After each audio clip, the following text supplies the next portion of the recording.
After 30 years of teaching kindergarten, I never imagined I'd be blocked from my own grandchildren's lives. I'd spent my retirement savings helping my son Jim and his wife Becky with the down payment on their first home, co-signed their auto, loans, and even funded Emma's private school tuition. Then one Sunday dinner, I asked the wrong question about Becky's parenting choices, and suddenly, my son's family vanished from my life. For 8 months, I saw my grandchildren only through social media posts, until Becky called out of the blue about their dream house in Shoreline Hills falling through unless they found $85,000 in the next week. My name is Martha Sullivan, and this is the story of how I learned that love has boundaries, even when your heart doesn't want to set them. Before we jump back in, tell us where you're tuning in from. And if this story touches you, make sure you're subscribed, because tomorrow, I've saved something extra special for you. I'd always prided myself on being the kind of mother who gave her children roots and wings. When my husband Tom passed away 12 years ago, Jim was already established in his career as an architect. We'd raised him with values, hard work, honesty, and the importance of family. Tom and I had lived modestly, saving diligently for a retirement that we planned to enjoy together, traveling and spoiling grandchildren. Cancer changed those plans, leaving me a widow at 56, still teaching kindergartners their ABCs while processing my grief. When Jim met Becky at a colleague's wedding, I was thrilled. She was beautiful, ambitious, working in pharmaceutical sales, and Jim was clearly smitten. Their wedding was tasteful but extravagant, far more lavish than the simple ceremony Tom and I had in 1977. I contributed $15,000 toward it without being asked, nearly depleting my emergency fund. "Mom, you didn't have to do this," Jim had said, hugging me tightly at the rehearsal dinner. "We want you to enjoy your retirement." But the grateful look in his eyes made every penny seem worthwhile. The first 2 years of their marriage were harmonious. I kept teaching, visited on weekends, and was overjoyed when they announced Becky was pregnant with Emma. I retired the year she was born, wanting to be an involved grandmother. I watched Emma 3 days a week while Becky returned to work, cherishing the bond forming between us. Noah followed 3 years later, and my life revolved around Tuesday and Thursday babysitting duties and Sunday family dinners at their home, in Lakewood Estates. Things began to change subtly after Becky received a substantial promotion. They hired a full-time nanny, a young woman named Sophia with a degree in early childhood education. "We don't want to burden you, Martha," Becky explained over brunch at an upscale restaurant I could barely afford. "You've already raised your child. You should be enjoying your freedom now." I smiled and nodded, swallowing my disappointment, along with my overpriced omelet. My days felt emptier without the children, but I still had Sundays. I'd arrive with homemade cookies or a casserole, spend the afternoon playing board games with Emma and Noah, then enjoy a family meal. During these visits, I couldn't help noticing changes in their lifestyle. Designer furniture replacing the pieces they'd started with, a luxury SUV in the driveway beside Jim's new sports car, the children in expensive clothes that they quickly outgrew.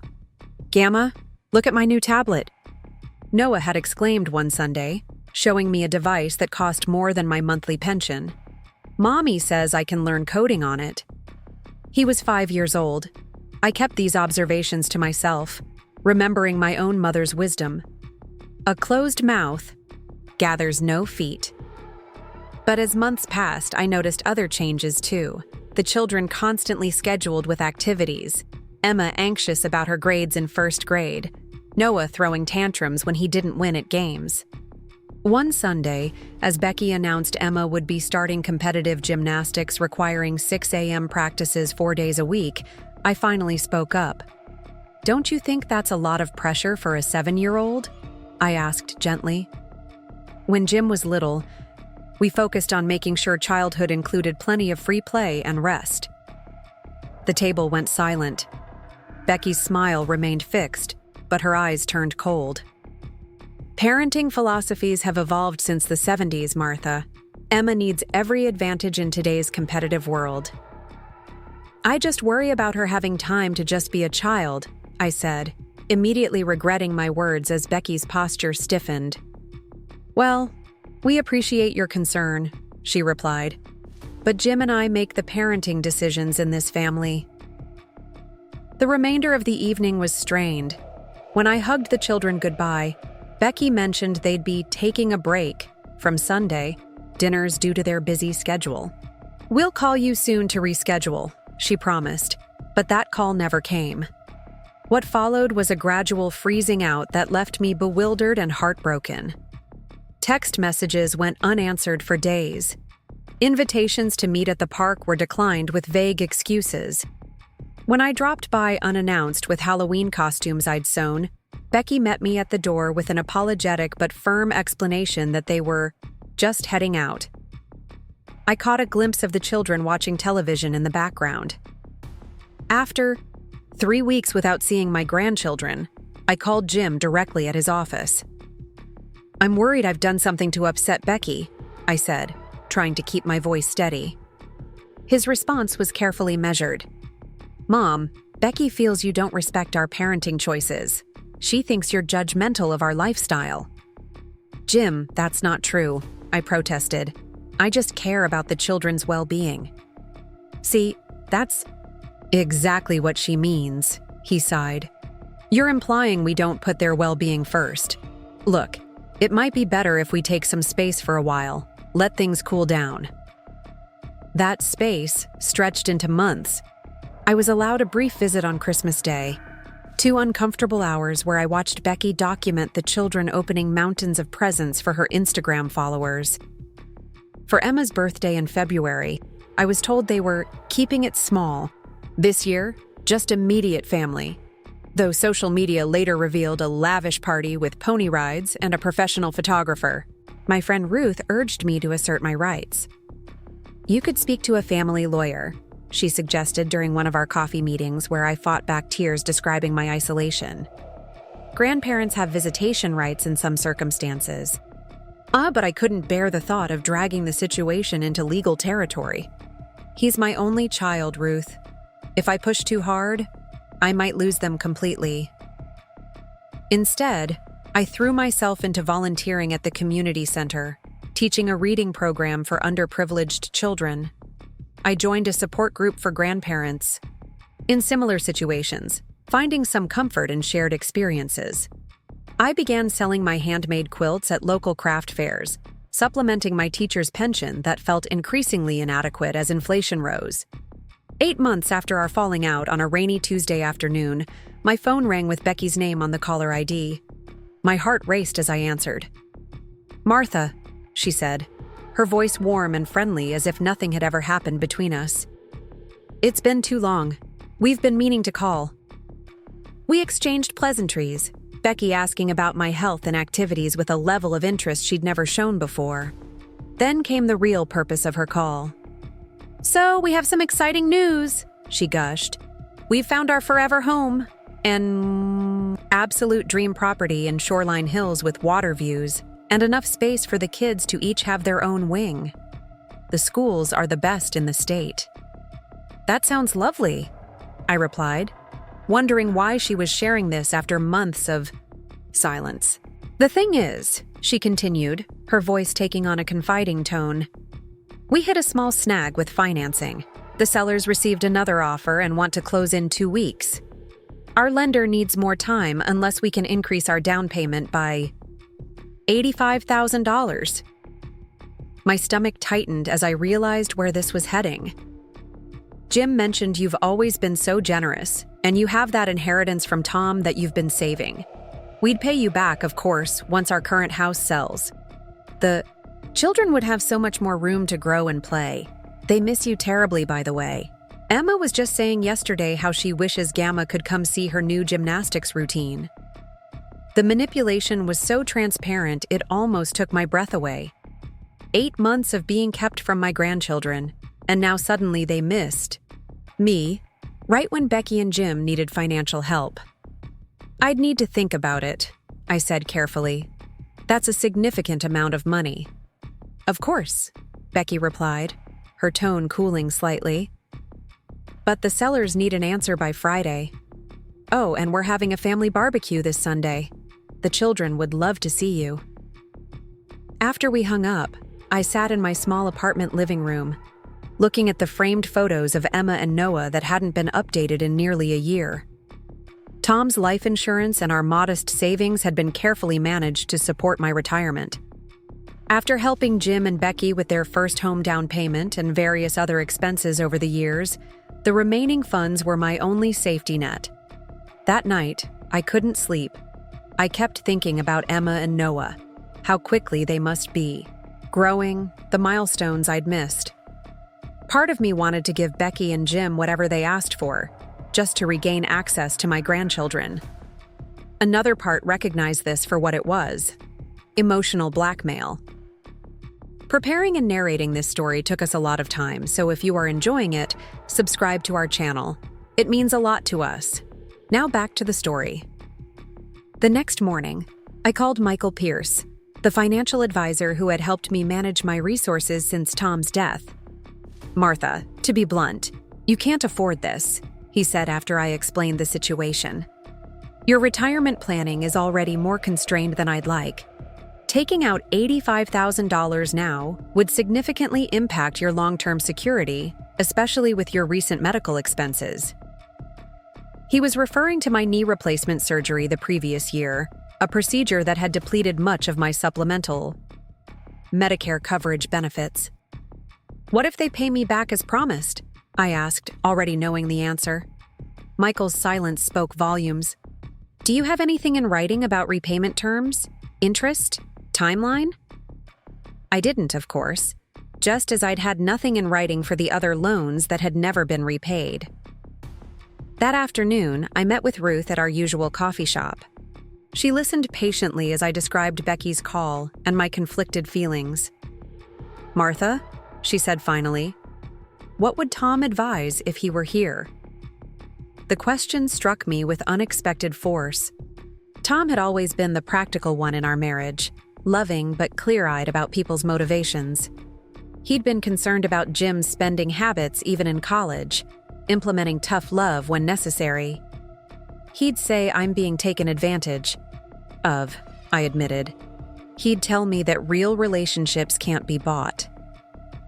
Ruth reached across the table and squeezed my hand. "Then you have your answer." Sunday arrived, and I drove to Jim and Becky's house with a mixture of anxiety and determination. The familiar neighborhood of Lakewood Estates with its manicured lawns and luxury vehicles no longer impressed me as it once had. It now seemed like a showcase of financial overextension, people stretching themselves thin to maintain appearances. Emma and Noah ran to meet me when I arrived, their hugs fierce and genuine. My heart ached at how much they'd grown. Emma had lost 2 more teeth. Noah's baby roundness was giving way to a little boy's lankiness. We spent an hour together while Becky played the gracious hostess, taking photos of our reunion that I later saw posted with the caption, "Family is everything, so blessed. Grandma love." When the children were occupied with other guests, Becky approached me on the patio, Jim beside her. "Have you had a chance to think about what we discussed?" she asked, her voice lowered. "The sellers need our answer by tomorrow." I took a deep breath. "I have thought about it. I've thought about a lot of things." "And?" Jim prompted, an edge of impatience in his tone that reminded me suddenly of him as a teenager, asking for money for a school trip he'd failed to mention until the last minute. "I can't provide the $85,000, I said firmly. "My financial advisor has made it clear that would jeopardize my retirement security." Becky's smile faltered. "But this is a once-in-a-lifetime opportunity. Surely your security includes wanting the best for your grandchildren?" "My grandchildren's best interests are very important to me," I agreed, "which is why I've made an alternative arrangement." Both looked at me with confusion. "I've established a trust fund for Emma and Noah's education. I've placed $50,000 in it, which was the remainder of Tom's life insurance that I'd been saving. It will be managed by my financial advisor, and can only be used for educational expenses when they reach college age. Jim's expression darkened. Mom, that doesn't help us with the house. We need liquid funds now. I understand that, I replied calmly, but this is what I can responsibly offer. The trust is irrevocable, meaning it can't be changed or accessed for any other purpose. Becky's friendly demeanor evaporated. So you're saying you don't trust us to use the money as discussed, after everything we've done to include you in the children's lives? The absurdity of her statement, after 8 months of systematic exclusion, might have made me laugh if the situation weren't so painful.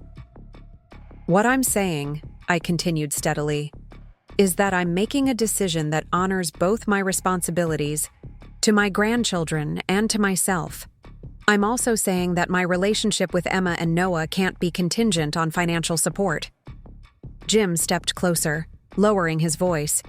Mom, if you do this instead of helping with the house, Becky is going to be very upset. It might affect your ability to spend time with the kids.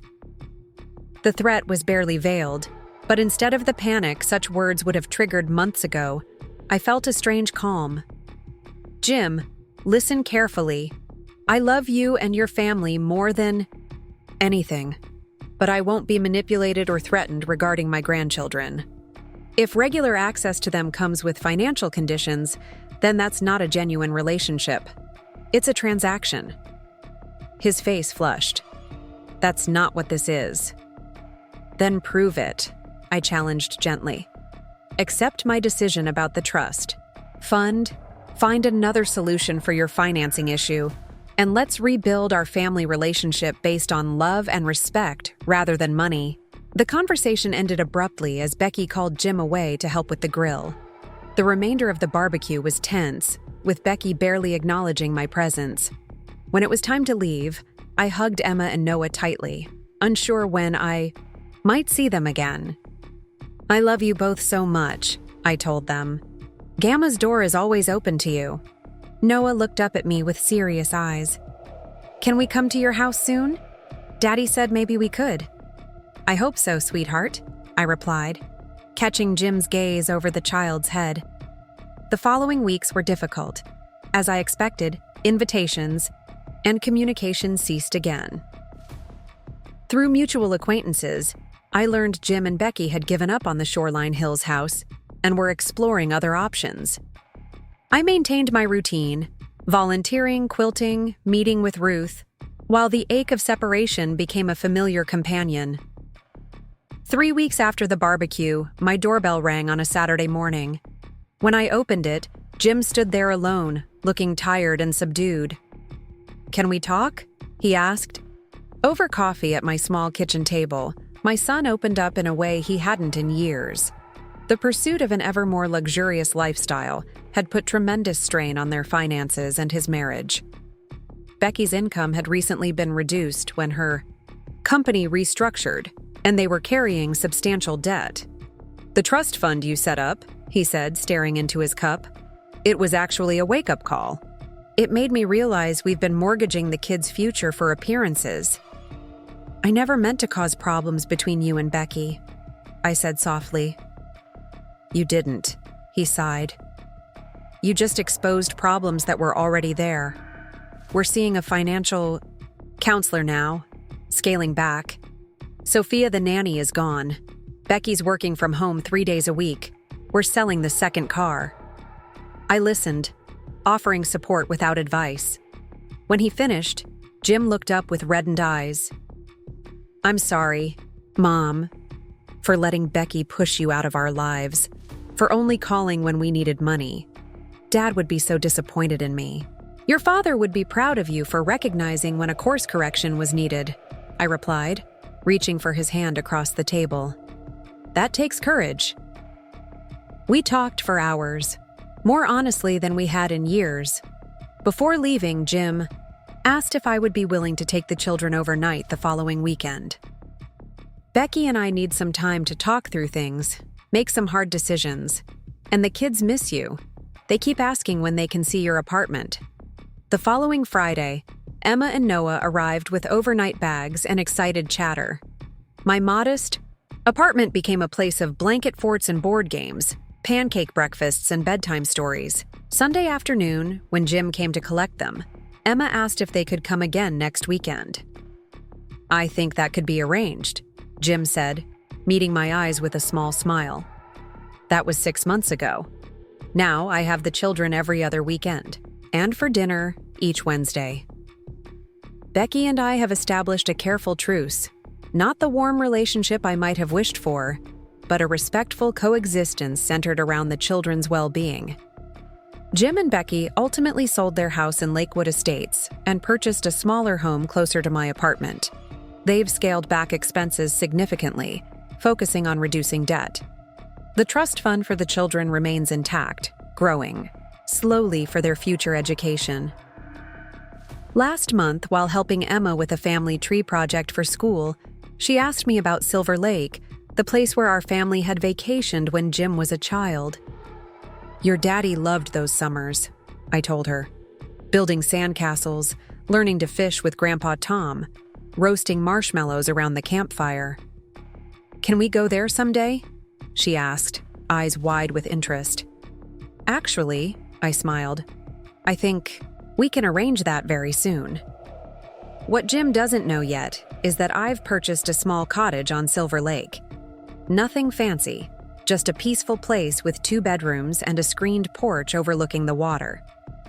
I used money from selling our family home years ago, funds I'd kept separate specifically for something meaningful. Unlike the inheritance I supposedly had, this is a real asset I can share with my family, not as a handout or bribe, but as a gathering place for building memories. The cottage isn't a gift with strings attached, but an invitation to remember what matters most. I've learned that true family bonds can't be bought or sold.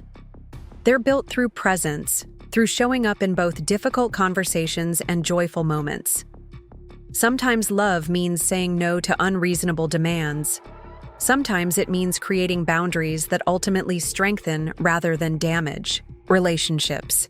Most importantly, I've learned that at 68, I'm not just someone's mother or grandmother. I'm Martha Sullivan, a woman with my own needs, values, and future to protect. Honoring that truth hasn't diminished my love for my family. It's made that love more authentic, more sustainable, and ultimately, more genuinely generous than any bank transfer could ever be. I just worry about her having time to just be a child, I said, immediately regretting my words as Becky's posture stiffened. "Well, we appreciate your concern," she replied. "But Jim and I make the parenting decisions in this family." The remainder of the evening was strained.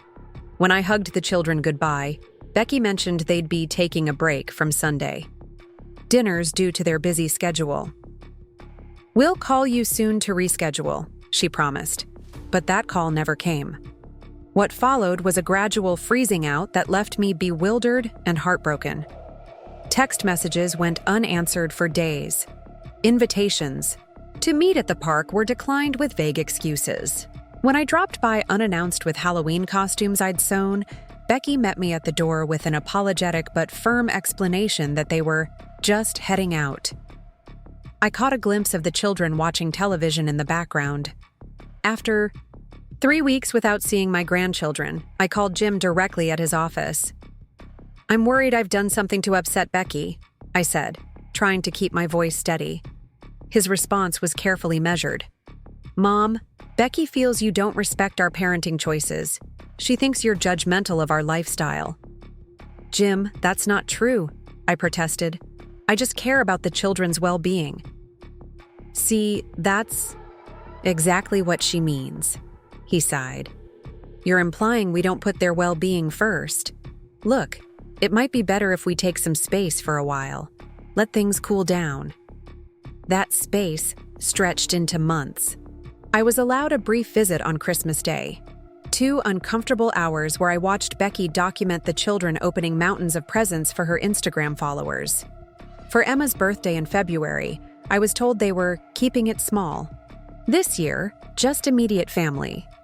Though social media later revealed a lavish party with pony rides and a professional photographer, my friend Ruth urged me to assert my rights. "You could speak to a family lawyer," she suggested during one of our coffee meetings, where I fought back tears describing my isolation. Grandparents have visitation rights in some circumstances, but I couldn't bear the thought of dragging the situation into legal territory. "He's my only child, Ruth. If I push too hard, I might lose them completely." Instead, I threw myself into volunteering at the community center, teaching a reading program for underprivileged children. I joined a support group for grandparents. In similar situations, finding some comfort in shared experiences. I began selling my handmade quilts at local craft fairs, supplementing my teacher's pension that felt increasingly inadequate as inflation rose. 8 months after our falling out, on a rainy Tuesday afternoon, my phone rang with Becky's name on the caller ID. My heart raced as I answered. "Martha," she said, her voice warm and friendly as if nothing had ever happened between us. "It's been too long. We've been meaning to call." We exchanged pleasantries, Becky asking about my health and activities with a level of interest she'd never shown before. Then came the real purpose of her call. "So we have some exciting news," she gushed. "We've found our forever home, NT absolute dream property in Shoreline Hills with water views and enough space for the kids to each have their own wing. The schools are the best in the state." "That sounds lovely," I replied, wondering why she was sharing this after months of silence. "The thing is," she continued, her voice taking on a confiding tone, "we hit a small snag with financing. The sellers received another offer and want to close in 2 weeks. Our lender needs more time unless we can increase our down payment by $85,000. My stomach tightened as I realized where this was heading. "Jim mentioned you've always been so generous, and you have that inheritance from Tom that you've been saving. We'd pay you back, of course, once our current house sells. The children would have so much more room to grow and play. They miss you terribly, by the way. Emma was just saying yesterday how she wishes Gamma could come see her new gymnastics routine." The manipulation was so transparent it almost took my breath away. 8 months of being kept from my grandchildren, and now suddenly they missed me. Right when Becky and Jim needed financial help. "I'd need to think about it," I said carefully. "That's a significant amount of money." "Of course," Becky replied, her tone cooling slightly. "But the sellers need an answer by Friday. Oh, and we're having a family barbecue this Sunday. The children would love to see you." After we hung up, I sat in my small apartment living room, looking at the framed photos of Emma and Noah that hadn't been updated in nearly a year. Tom's life insurance and our modest savings had been carefully managed to support my retirement. After helping Jim and Becky with their first home down payment and various other expenses over the years, the remaining funds were my only safety net. That night, I couldn't sleep. I kept thinking about Emma and Noah, how quickly they must be growing, the milestones I'd missed. Part of me wanted to give Becky and Jim whatever they asked for, just to regain access to my grandchildren. Another part recognized this for what it was, emotional blackmail. The following morning, I called Michael Pierce, the financial advisor who had helped me manage my resources since Tom's death. "Martha, to be blunt, you can't afford this," he said after I explained the situation. "Your retirement planning is already more constrained than I'd like. Taking out $85,000 now would significantly impact your long-term security, especially with your recent medical expenses." He was referring to my knee replacement surgery the previous year, a procedure that had depleted much of my supplemental Medicare coverage benefits. "What if they pay me back as promised?" I asked, already knowing the answer. Michael's silence spoke volumes. "Do you have anything in writing about repayment terms, interest, timeline?" I didn't, of course, just as I'd had nothing in writing for the other loans that had never been repaid. That afternoon, I met with Ruth at our usual coffee shop. She listened patiently as I described Becky's call and my conflicted feelings. "Martha," she said finally, "what would Tom advise if he were here?" The question struck me with unexpected force. Tom had always been the practical one in our marriage, loving but clear-eyed about people's motivations. He'd been concerned about Jim's spending habits even in college, implementing tough love when necessary. He'd say I'm being taken advantage of, I admitted. He'd tell me that real relationships can't be bought. Ruth reached across the table and squeezed my hand. Then you have your answer. The days leading up to Sunday dragged on interminably. I spent hours rehearsing what I would say, practicing in front of my bathroom mirror until the words felt natural. At night, I pored over financial documents, confirming what Michael had already told me. The money Becky wanted would compromise my future security. Yet the temptation to acquiesce remained strong. The thought of Emma's gap-toothed smile and Noah's enthusiastic hugs created a physical ache that reason couldn't easily overcome. Friday evening, Jim called. His voice had the forced casualness I recognized from childhood when he wanted something significant. Mom, just checking if you're coming Sunday. The kids are really excited to see you. I wouldn't miss it, I assured him. It's been too long. Great. His relief was palpable. And have you had a chance to think about what Becky discussed with you? The sellers are getting antsy. I gripped the phone tighter. I've been giving it a lot of thought, yes. But I'd rather discuss it in person on Sunday if that's all right. His hesitation was brief but noticeable. Sure, that's fine. See you around noon? I spent Saturday cleaning my apartment, though no one would see it. The activity helped channel my anxiety into something productive. I washed windows, scrubbed baseboards, reorganized my linen closet, tasks I'd been postponing for months. Physical exhaustion, I hoped, would lead to better sleep. It didn't. Sunday morning arrived with perfect spring weather, sunshine, and gentle breezes that seemed to mock my inner turmoil. I dressed carefully in a cornflower blue dress that Tom had always loved, applied light makeup, and secured my silver hair in a simple twist. The woman in the mirror looked composed, dignified even. Only I could see the uncertainty behind her eyes. The drive to Lakewood Estates took 20 minutes. Each familiar turn brought a mixture of anticipation and dread. The neighborhood had always impressed me with its manicured lawns and imposing homes. But today, I noticed things I'd overlooked before. The uniformity of the expensive cars, the carefully coordinated exterior paint schemes, the absence of children playing outdoors, despite the beautiful weather. It was a showcase neighborhood, designed for appearances rather than living. Jim and Becky's two-story colonial stood on a corner lot, distinguished by professionally maintained landscaping that never changed with the seasons. Today, colorful balloons tied to the mailbox announced the gathering. As I parked along the curb, I noted several luxury vehicles already in the driveway and lining the street. This wasn't the intimate family barbecue I'd been led to expect. I sat in my car for a moment, gathering courage. Through my open window, I could hear music and conversation drifting from the backyard. Laughter, the clink of glasses, the unmistakable squeal of children at play. My grandchildren were just yards away, separated not by distance but by circumstances I hadn't created and couldn't easily resolve. You can do this, I whispered to myself, channeling Tom's steady confidence. With a deep breath, I collected the small gift bags I'd prepared for Emma and Noah and walked up the stone path to the front door. Before I could ring the bell, the door swung open. Becky stood there in a designer sundress, her smile wide but not reaching her eyes. Martha, you made it! She air-kissed near my cheek, the scent of expensive perfume momentarily overwhelming. Everyone's out back. The children have been asking when you'd arrive.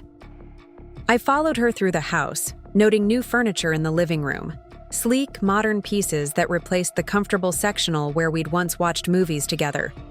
The kitchen had been renovated since my last visit, now featuring marble countertops and professional-grade appliances that gleamed under recessed lighting. The backyard had been transformed into an entertainment space worthy of a magazine spread. A new stone patio surrounded the swimming pool I didn't know they had installed. A built-in outdoor kitchen occupied one corner, where Jim stood grilling in an apron that proclaimed him King of the Grill. Perhaps 20 adults mingled in groups, champagne flutes and craft beers in hand, while several children splashed in the pool under the watchful eye of a young woman I didn't recognize, presumably a replacement for Sophia. "Gamma!" The cry came from across the yard as Emma spotted me. She broke away from a group of children and ran toward me, wet hair streaming behind her, Noah following closely on stubby legs. I knelt to receive their embraces, not caring that their damp swimsuits soaked my carefully chosen dress. "We missed you so much," Emma exclaimed, her arms tight around my neck. "Where have you been?" The innocent question pierced me. They didn't understand why I had vanished from their lives, couldn't comprehend the adult complexities that had kept us apart. "I've missed you too, sweetheart. More than you can imagine." I held them both, memorizing the feel of them, the changes, in their growing bodies. Emma was taller, leaner, her baby roundness giving way to a child's angular frame. Noah's face had lost some of its toddler fullness, his vocabulary noticeably more advanced. "We got a new house," Noah announced proudly, "with a big yard and my own bathroom." "Not yet, buddy," Jim corrected, approaching with a forced smile. "We're still working on that." His eyes met mine meaningfully before he bent to hug me. "Glad you could make it, Mom." The next hour was a blur of introductions to people whose names I immediately forgot. Becky's colleagues, neighbors, Jim's business associates. I recognized none of them, highlighting how completely I'd been excluded from their social circle. I sat with Emma and Noah as they showed me their new toys and told me about school, soaking in details of their lives, as a person dying of thirst might gulp water. Eventually, Becky announced lunch was ready. The catered spread included grilled salmon, gourmet salads, and artisanal breads, far from the casual barbecue fare I'd anticipated. I noticed Jim checking his watch repeatedly as the meal progressed, exchanging glances with Becky across the crowded patio. After dessert was served, individual pavlovas with fresh berries, Becky clinked her glass for attention. "Thank you all for coming today," she announced to the gathering. "Jim and I have some exciting news to share." She beamed as conversations quieted. "We've found our forever home. The most amazing property in Shoreline Hills with water views and space for the children to truly thrive." Congratulations erupted around me. Glasses were raised in toast to their good fortune.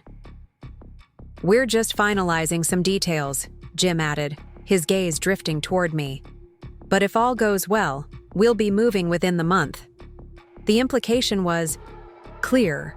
My decision about the money would determine whether this public announcement proved true. The calculated pressure of making their plans known to friends and colleagues before securing financing wasn't lost on me. After the announcement, Becky expertly guided the conversation to home renovation stories from their guests. I excused myself to use the restroom, needing a moment alone to steady my nerves. As I passed through the kitchen, I overheard Becky speaking to a woman I'd been introduced to as her sister. "It's practically a done deal," Becky was saying in a lowered voice. "Jim's mother is helping with the down payment. She's got that life insurance money from his dad just sitting there. Might as well put it to good use, right?" The casual entitlement in her tone solidified something in me. The money she referred to so dismissively represented Tom's final act of love and protection for me. It was meant to secure my future, not finance their social climbing. When I returned to the gathering, Becky smoothly disengaged from her conversation and approached me, Jim in tow. "Martha, could we chat privately for a few minutes?" Her tone was light but insistent. We moved to a quiet corner of the yard, partially screened by ornamental grasses. Becky took the lead while Jim stood slightly. Behind her, his posture tense. "So, have you had time to consider our discussion?" Becky's smile was expectant, confident. "I have," I replied calmly. I've given it considerable thought and consulted with my financial advisor. And? Jim prompted when I paused. I looked directly at my son, the boy I'd raised with such hope, now a man caught in a web of appearances and acquisition. I'm not able to provide the $85,000 you've requested, I said quietly but firmly. Becky's carefully maintained expression faltered. Not able or not willing? Both, actually, I answered honestly. That money represents my financial security for potentially 20 more years of life. Michael has advised strongly against withdrawing such a significant portion. Michael, Jim frowned. My financial advisor, I explained. The same one who helped your father set up my retirement planning. Mom, Jim stepped forward, his voice taking on the reasoning tone he'd used since adolescence when trying to convince me of something. This is a temporary situation. We'd pay you back as soon as our current house sells. Which could take months in this market, I pointed out, without any formal agreement on interest or repayment schedule. Becky's friendly demeanor evaporated entirely. I thought family helped family. Isn't that what you always taught, Jim? What happened to those values you claim to hold so dear? The accusation stung, but I held my ground. Family does help family, but not at the expense of one member's security. And family certainly doesn't use access to children as leverage to extract financial support. Jim flinched as if I'd slapped him. That's not what this is about. Isn't it? I challenged gently. 8 months of being kept from Emma and Noah, then suddenly an invitation when you need money? The timing seems more than coincidental. Becky's face flushed with anger. How dare you suggest— I'm not here to argue, I interrupted, surprising myself with my steadiness. I've made a decision based on sound financial advice and my own needs. I'm sorry if that disappoints you, but it's final. I turned to leave, but Jim caught my arm. Mom, wait. Let's talk about this rationally. Maybe there's another solution. The desperation in his eyes gave me pause. This wasn't just about a house. Something else was at stake. What's really going on, Jim? I asked quietly. Why is this particular house so important right now? He glanced at Becky, who gave a slight shake of her head. Nothing, he insisted. It's just a great opportunity we don't want to miss. But his averted gaze told me otherwise. This wasn't my open, honest son. This was a man keeping secrets, even from his mother. If you won't help with the house, Becky said coldly, then I don't see much point in continuing this conversation, or these visits. The threat was explicit now, no longer veiled behind social niceties. I understand, I replied, surprising myself with the calm acceptance in my voice. But before I go, I'd like to say goodbye to my grandchildren. Becky's lips thinned to a hard line, but she nodded curtly. As we walked back toward the pool area, I spotted Emma and Noah playing with water guns alongside 2 other children I didn't recognize. Their laughter carried across the yard, innocent and oblivious to the adult tensions unfolding. Emma, Noah, I called, keeping my voice light. Gamma needs to leave now. Can I get goodbye hugs? They came running, dripping wet again, their faces falling with disappointment. Already? Emma pouted. But you just got here. I knelt to their level, pulling them both close despite their soaked swimsuits. I know, sweetheart, but Gamma has some important things to take care of today. How about I give you your presents before I go? Their faces brightened instantly as I handed them each a small gift bag. Inside, Emma found a handmade bracelet created from beads we had selected together during our last craft day before the estrangement. For Noah, I'd included a small wooden truck I'd discovered at a local artisan market, knowing his fascination with vehicles. I love it. Emma slipped the bracelet onto her thin wrist immediately. It's just like we planned. Remember, Gamma? With the butterfly charm? I remember everything. I assured her, throat tightening. "Every single moment with you." Noah was already rolling his truck along the pool deck, making engine noises. "Thanks, Gamma, it's the bestest." "You're welcome, little man." I hugged them both again, inhaling the chlorine-scented sweetness of their damp hair. "Gamma loves you very much. Always remember that, okay?" I felt Becky hovering nearby, her impatience radiating like heat. As I stood, Emma grabbed my hand. "When will we see you again?" she asked, her eyes wide and trusting. Before I could answer, Becky stepped forward. "We'll have to see, Emma. Gamma's very busy these days. Now why don't you kids get back to your game? The Hendersons need to leave soon." Emma looked confused but dutifully rejoined her friends after one last hug. I watched them run off, a hollowness expanding in my chest. Jim walked me to my car in uncomfortable silence. As I reached for the door handle, he finally spoke. "Mom, I think you're making a mistake." I turned to face him, really seeing him in the harsh afternoon sunlight, the strain around his eyes, the new lines of worry that hadn't been there a year ago. "Jim, something's wrong beyond just financing for a house. What is it?" He looked away, watching a neighbor walk a perfectly groomed golden retriever down the sidewalk. "Nothing. Everything's fine." "You've never been a good liar," I said gently. "You get that from your father." His shoulders sagged slightly. "It's complicated. Financial stuff. Nothing for you to worry about." "I'm still your mother. If you're in trouble." "I'm not," he cut in sharply. Then, softening his tone, "Really, Mom, it's just normal financial pressure. Nothing we can't handle." I nodded, accepting his boundary, even as maternal instinct told me he was hiding something significant. "My door is always open, Jim.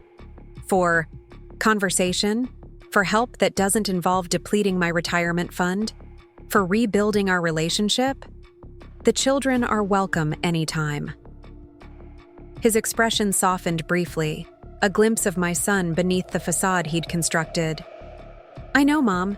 It's just Becky has strong ideas about family relationships, about maintaining certain appearances. And you? What do you think?" He hesitated, conflict visible on his face. "I think we should get that house. I think it would solve a lot of problems." Not the answer I'd hoped for, but perhaps the most honest one he could give at that moment. "I love you, Jim. That hasn't changed and won't change, regardless of where you live or how often I see you and the children." He nodded, awkwardly patting my shoulder. "I'll talk to Becky. Maybe we can work something out about visits." We both knew it was an empty promise, but I accepted it with grace. As I drove away, I glanced in my rearview mirror to see him standing in the driveway, looking smaller somehow against the imposing backdrop of the house that no longer felt like a family home. The next 2 weeks passed in relative silence. I left one voicemail for Jim, suggesting perhaps Emma might like to see the spring art exhibition at the community center where some of my quilts were being displayed. He never returned the call. I threw myself into volunteer work, spending extra hours at the literacy program and accepting a last-minute request to help with a fundraiser for the senior center. The activity helped distract from the persistent ache of separation, though nighttime brought unwelcome clarity. Had I made the right decision? Would denying them the money ultimately cost me any relationship with my grandchildren? Round and round my thoughts circled, sleep becoming increasingly elusive. Ruth proved a steadfast friend, meeting me for coffee twice that week and insisting I join her book club's monthly gathering. "You need people around you right now," she declared, brooking no argument. "Sitting alone in that apartment just gives you more time to second-guess yourself." She was right, of course. The evening with her friends, most of whom I'd met before but never really connected with, provided a welcome respite from my circular thoughts. Their lively debate about a mystery novel I'd hastily skimmed was refreshingly removed from my personal concerns. It was during that gathering that my phone vibrated with a text message from an unfamiliar number. "Mrs. Sullivan, this is Sophia Torres, your grandchildren's former nanny. I wonder if we might meet. There's something you should know. It concerns Emma and Noah's welfare." My heart stuttered. I excused myself from the group and stepped onto Ruth's quiet patio to respond, "Is everything all right? Are the children safe?" The reply came quickly. "They're not in danger, but there are things happening that concern me. Could we meet tomorrow? Morning brew on Center Street at 10? I agreed immediately, though anxiety kept me awake most of the night. By morning, I had constructed countless scenarios, each more worrying than the last. I arrived at the coffee shop 20 minutes early, ordering a chamomile tea my churning stomach couldn't really accommodate. Sophia arrived precisely at 10, easily recognizable from the few times we'd overlapped during my grandchildren's early years.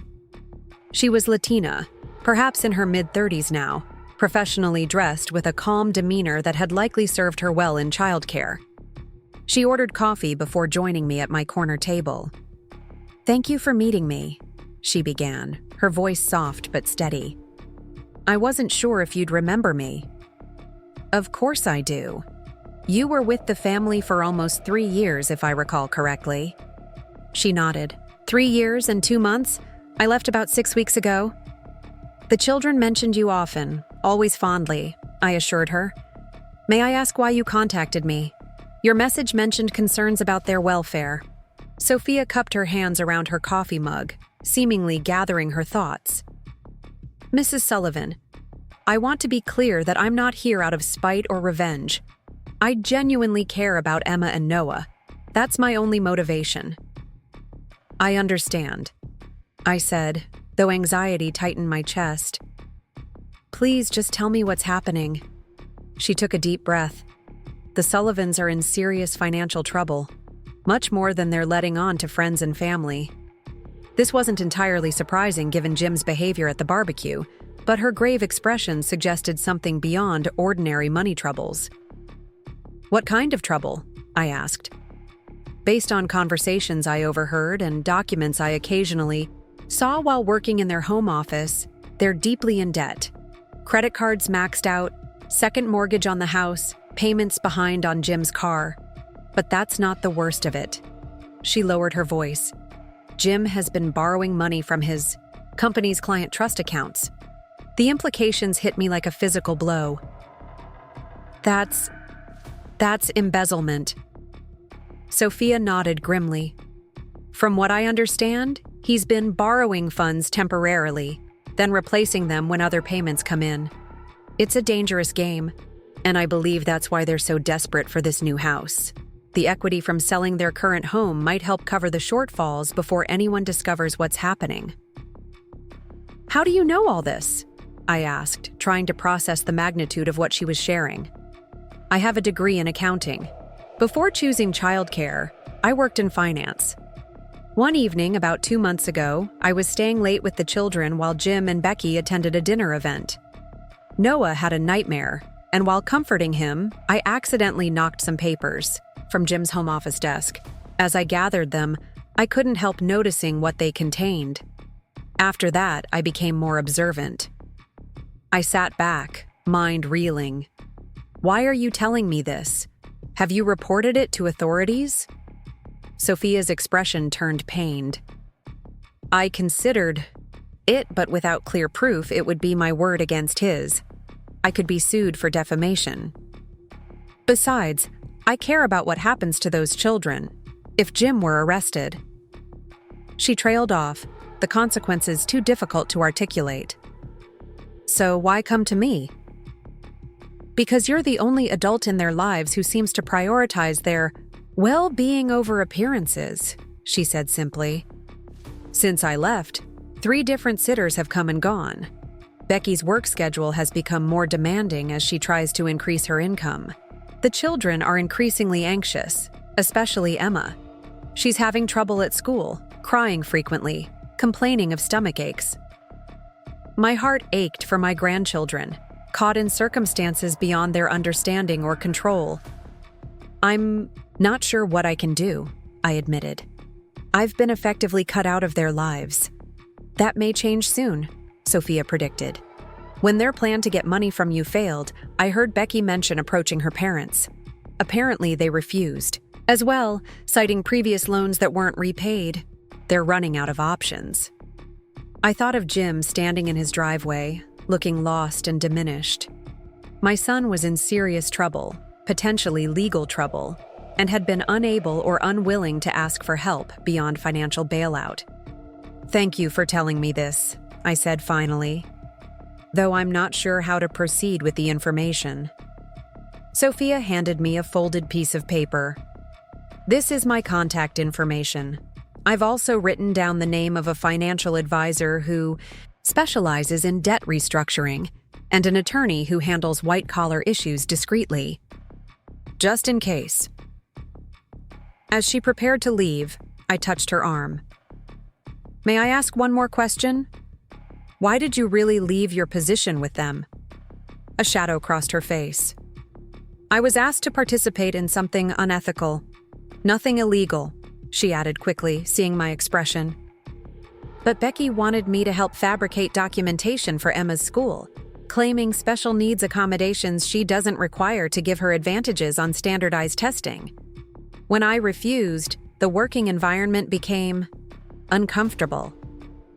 This glimpse into the moral compromises occurring in my son's household disturbed me deeply. After Sophia left, I remained at the table, tea long cold, trying to determine my next steps. The information felt like both a burden and a responsibility, knowledge I hadn't sought but couldn't now ignore. That evening, I called Michael, my financial advisor, describing the situation in general terms without revealing identities or specifics of what Sophia had shared. If someone you cared about was potentially involved in financial impropriety, I asked carefully, what would be the best way to help them address it before it became a legal issue? Michael's response was measured. That would depend on many factors: the nature of the impropriety, how long it's been occurring, whether funds are recoverable. But generally speaking, the sooner such situations are addressed, the more options exist for resolution. And if the person isn't willing to admit there's a problem? He sighed. That's unfortunately common. Sometimes it takes hitting bottom before people are ready to accept help. The question becomes how much collateral damage occurs in the meantime. Collateral damage. The phrase lingered in my mind as I thought of Emma and Noah, innocent bystanders to adult choices spinning increasingly out of control. 3 days later, my doorbell rang unexpectedly at 7:30 p.m. I opened it to find Jim standing there, disheveled and clearly exhausted. No Becky, no children. Mom, he said simply, his voice rough. I need help. I stepped back, inviting him in without question or comment. He entered my modest apartment looking like a man approaching a confessional, equal parts reluctance and desperate need. In my small living room, he sank onto the couch, hands dangling between his knees, eyes fixed on the carpet. I sat opposite him, waiting silently. Whatever had brought him here needed to emerge on his terms. The house deal fell through, he finally said. The sellers accepted another offer. I'm sorry to hear that, I replied neutrally, sensing there was much more to come. Jim ran a hand through his hair, a gesture so reminiscent of his teenage years that my heart constricted. It's actually worse than that. Much worse. Whatever it is, we can figure it out together, I offered quietly. He looked up then, his eyes red-rimmed and tormented. I don't think we can, Mom. I've really messed up. Like potentially going to jail messed up. Though Sophia had prepared me for this revelation, hearing it from my son's lips still felt like a physical blow. I moved to sit beside him on the couch, close but not touching, offering presence without pressure. Tell me everything, I said simply. And he did. The story emerged in halting pieces, how keeping up with Becky's lifestyle expectations had gradually outpaced his income. how credit cards bridged the gap initially, how a particularly expensive renovation coincided with a slowdown in architectural commissions, how he'd temporarily borrowed from client trust funds, intending to replace the money before anyone noticed, how one borrowing led to another until he was juggling multiple shortfalls, living in constant fear of discovery. "How much are we talking about?" I asked when he paused. He named a figure that made my blood run cold. Over $200,000 missing from client accounts, credit card debt approaching $90,000, their house underwater after taking a second mortgage. "Does Becky know the full extent of this?" Jim's expression darkened. "She knows we're in financial trouble. She doesn't know about the client accounts. She just thinks I'm not bringing in enough business to maintain our lifestyle." "And the new house? How was that possibly going to help?" The Shoreline Hills property was significantly undervalued. The elderly owner needed to move into assisted living quickly. We could have flipped it within a year for a substantial profit. Enough to cover the shortfalls and reset everything. He laughed bitterly. At least that was the plan. I processed this information slowly. "Jim, this isn't just about money. What you've described is criminal activity." "Don't you think I know that?" His voice rose sharply before he reined himself in. "Sorry, I don't know what to do, Mom. If this comes out, I'll lose my license, possibly go to prison. What happens to Emma and Noah then?" The vulnerability in his voice transported me back decades. My little boy with a scraped knee, looking to me to make everything better. But this was no simple injury to bandage and kiss away. This was a grown man's catastrophic series of choices, with consequences that would affect many lives. "What made you come to me now?" I asked, needing to understand his turning point. Jim stared at his hands, shoulders slumped. "An audit. The firm's scheduling an internal audit next month. Standard procedure, they say, but..." He shook his head. "There's no way to hide this anymore. I've run out of options." I took a deep breath, organizing my thoughts. "Have you spoken with a lawyer?" "No, Becky would find out if I did.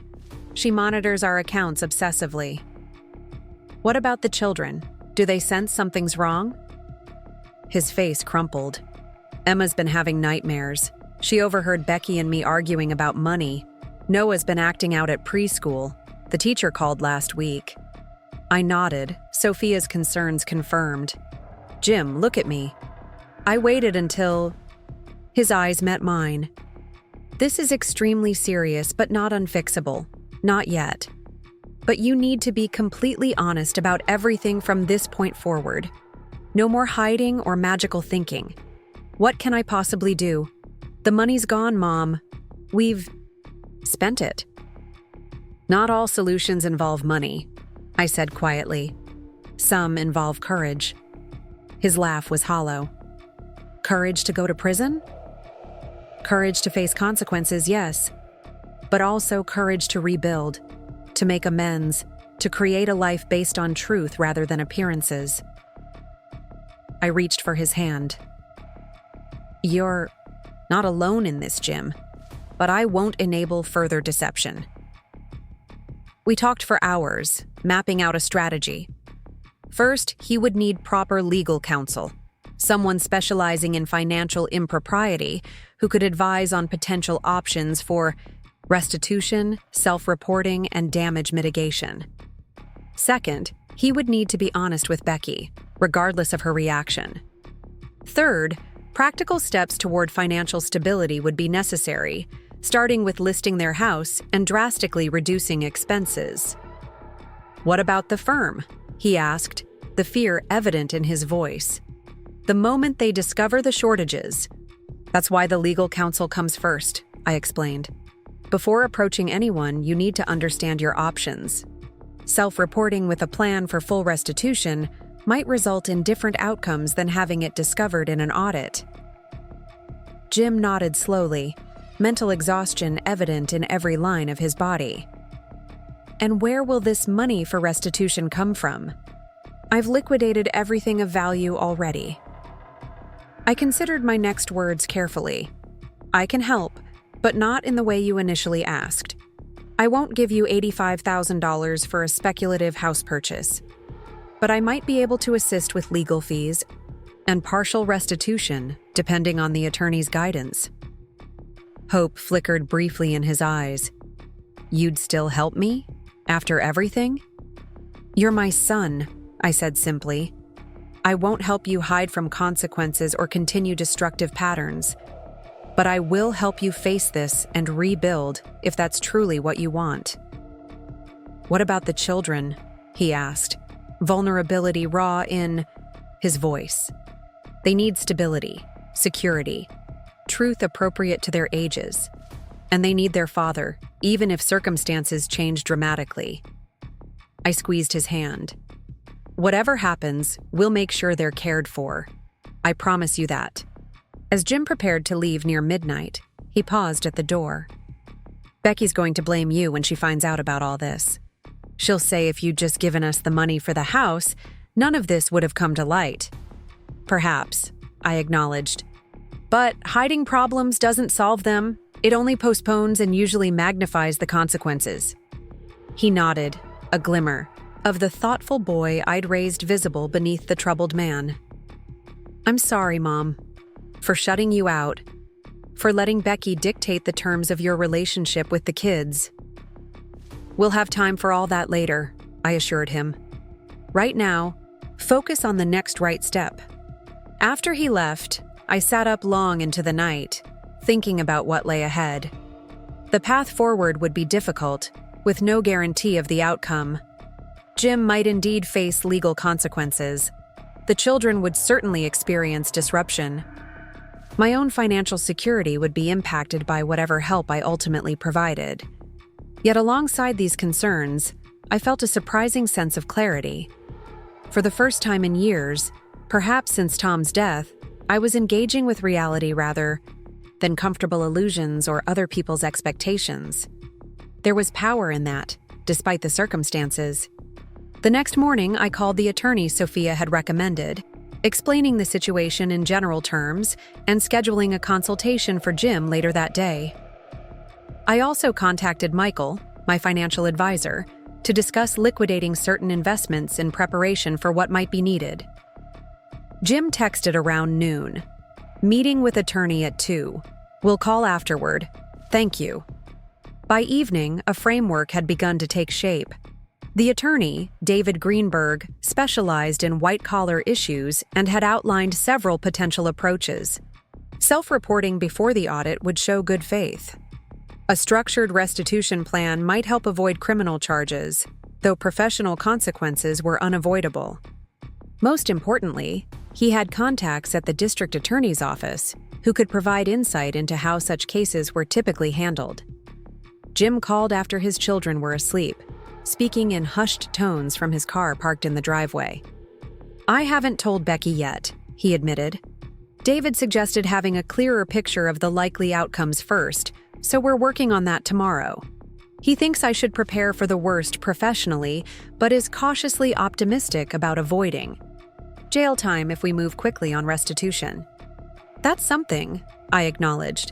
Have you thought about how to tell Becky? His silence spoke volumes. Jim, postponing that conversation doesn't make it any easier. I know, he sighed. But once I tell her, everything changes. Our marriage, her trust in me, her image of our future. He paused. David suggested having the conversation with her with him present to keep it focused on facts and solutions rather than recriminations. It was a wise approach, though I doubted any amount of professional mediation would completely contain Becky's reaction. Still, it wasn't my place to determine how that conversation should occur.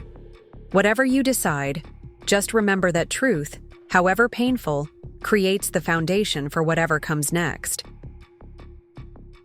2 more days passed in a limbo of waiting.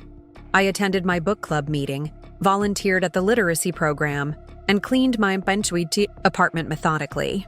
Normal activities that felt increasingly surreal against the backdrop of family crisis. Jim checked in via brief texts, each one carrying the weight of decisions being made and unmade. On Friday evening, my doorbell rang. This time, it was Becky who stood on my threshold, alone and visibly agitated, her normally perfect appearance showing signs of strain. "May I come in?" she asked, her voice tightly controlled. I stepped aside, bracing myself. Of course. She entered, surveying my modest living room with new eyes, not dismissive as before, but calculating, as if assessing resources. "Jim told me everything," she said without preamble, remaining standing though I gestured toward the couch. "About the money, the potential legal issues, all of it." "I see," I said carefully. "How are you processing this news?" Her laugh was brittle. "How do you think? My husband has been lying to me for years, stealing from clients and potentially facing criminal charges. Our entire life has been a fiction." "I'm truly sorry, Becky. This affects all of you profoundly." She paced the small space between my coffee table and bookshelf. "He says you're helping him, financially, with legal fees, after refusing to help with the house." I maintained a neutral tone. "Yes, I'm helping with certain aspects of resolving this situation, particularly those that directly impact Emma and Noah's well-being. If you had just given us the money when we asked, none of this would be happening." The accusation burst. From her, exactly as Jim had predicted. We would have sold the house, purchased the new property, and had enough equity to fix everything. No one would have known about Jim's indiscretions. "That's not actually true," I replied gently. The shortfall was far greater than $85,000. The house plan was a temporary band-aid at best, and would have likely led to deeper problems. She stopped pacing, her expression shifting from anger to something more calculating. "So you'll help? With legal fees that could run into tens of thousands, but you wouldn't help with the house. How does that make sense?" "Because one approach addresses the real problem, while the other would have perpetuated it." I met her gaze steadily. "I'm not interested in enabling further deception or financial irresponsibility. I am interested in helping my family heal and rebuild." Becky's perfectly manicured hand clutched the back of my armchair. "And what exactly does this rebuilding look like in your mind? Because from where I stand, our life is falling apart. Jim will lose his license. We'll lose our house. The children will lose their school, their friends, everything they know." The genuine distress beneath her anger was evident. Whatever Becky's flaws, her fear for her children's stability was real. "Change is coming," I acknowledged. "Some of it will be painful, but children are remarkably resilient when surrounded by love and truth. What damages them most is living in environments of tension, secrets, and insecurity, which is what they've been experiencing as this situation has escalated." She sank into the armchair, suddenly deflated. "David, the attorney, he says we should sell the house immediately, move into something we can actually afford. He used the word downsizing, as if we're elderly people entering retirement, not a family with young children." "It's a practical step," I pointed out, "not a punishment." "Easy for you to say. You've always lived modestly." "By choice," I reminded her. "Tom and I could have pursued more lucrative careers, larger homes, fancier vacations. We chose financial security and peace of mind instead." Becky glanced around my apartment with new eyes. "And this is enough for you? This small space? These simple things?" "More than enough," I said with genuine conviction. "I have meaningful, work through my volunteering, friends who care about me, interests that engage me, and enough resources to meet my needs. That's abundance by any reasonable measure." She seemed to consider this perspective, perhaps for the first time. "The children adore you," she said abruptly, the non sequitur catching me off guard. "Especially Emma. She's been asking for you constantly." The simple statement pierced me with both joy and sadness. Joy to be remembered, sadness at the separation. "I've missed them terribly," I said, keeping my voice even. "Jim thinks—" She hesitated. "Jim thinks we might need your help with them. More practically, I mean. If we need to both work more hours or if—" She didn't finish the sentence, but the implication hung between us. If Jim faced incarceration. "I would be honored to help with Emma and Noah in any way that's needed," I said without hesitation. "They're my grandchildren. I love them unconditionally." Becky nodded, some internal decision apparently reached.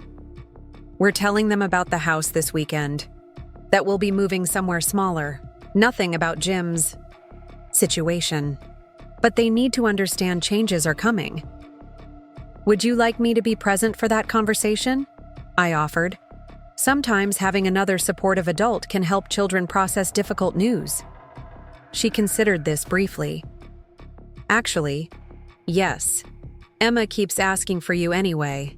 Your presence might make it easier." She stood, smoothing her skirt with automatic precision. "Sunday morning, 10 a.m. We'll have breakfast first. I'll be there." At the door, Becky paused. This isn't how I pictured any of this unfolding. My life, my marriage, my children's future. Few things in life unfold exactly as we picture them, I replied. The question is how we respond to what actually is, rather than what we wished would be. She gave me a strange look, as if seeing me clearly for perhaps the first time. "Jim says you've been his voice of reason through all this. That you haven't once said 'I told you so,' even though you've had every right. Saying 'I told you so' never helped anyone navigate difficult circumstances," I pointed out. "Besides, we're all capable of mistakes and poor judgments. What matters is how we address them once they're apparent." After Becky left, I sat in my quiet apartment, reflecting on the shifting dynamics. This crisis, while terrible in many ways, had created an opening, a chance for more authentic relationships within our family. Whether that potential would be realized remained to be seen, but the possibility itself felt like a gift amid the chaos. Sunday arrived with perfect spring weather, sunshine illuminating new leaves and early blossoms. I dressed simply but carefully, wanting to project calm stability for Emma and Noah. The drive to Lakewood Estates felt different now, knowing significant changes loomed for this family. My family. Jim answered the door, the strain of recent days evident in new lines around his eyes. "Mom, thanks for coming. The kids are excited to see you." Inside, the house looked unchanged at first glance, still immaculately decorated, still showcasing the lifestyle they could never quite afford. But subtle differences emerged on closer inspection. A stack of real estate brochures on the coffee table, empty spaces where certain decorative items had been, sold perhaps, and a general sense of transition in progress. Gamma? Too small. Bodies collided with mine as Emma and Noah raced from the kitchen. I knelt to embrace them properly, drinking in their presence like essential nourishment. "We're having pancakes," Noah announced, chocolate smeared at the corner of his mouth. "With chocolate chips." "Special breakfast?" Emma explained more. Solemnly, "Daddy said we need extra yumminess because we're having a family meeting after." "Well, chocolate chip pancakes sound perfect for a family meeting," I agreed, following them into the kitchen where Becky stood at the stove, her hair pulled back in a simple ponytail rather than her usual polished style. Breakfast passed with forced cheerfulness from the adults and genuine exuberance from the children. Noah described his preschool's pet hamster in exhaustive detail, while Emma proudly showed me her recent spelling test with a gold star. Neither Jim nor Becky ate much, pushing pancakes around their plates while maintaining encouraging smiles for their children. After clearing the dishes, Jim suggested moving to the living room. "We have something important to talk about as a family." The four of them settled on the large sectional sofa, with me taking a nearby armchair, present but allowing them space for this primarily nuclear family discussion. Emma, sensitive to atmosphere, immediately sensed the seriousness. "Is something wrong?" she asked, eyes moving between her parents. "Are you getting divorced like Mackenzie's mom and dad?" "No, sweetie," Jim assured her quickly.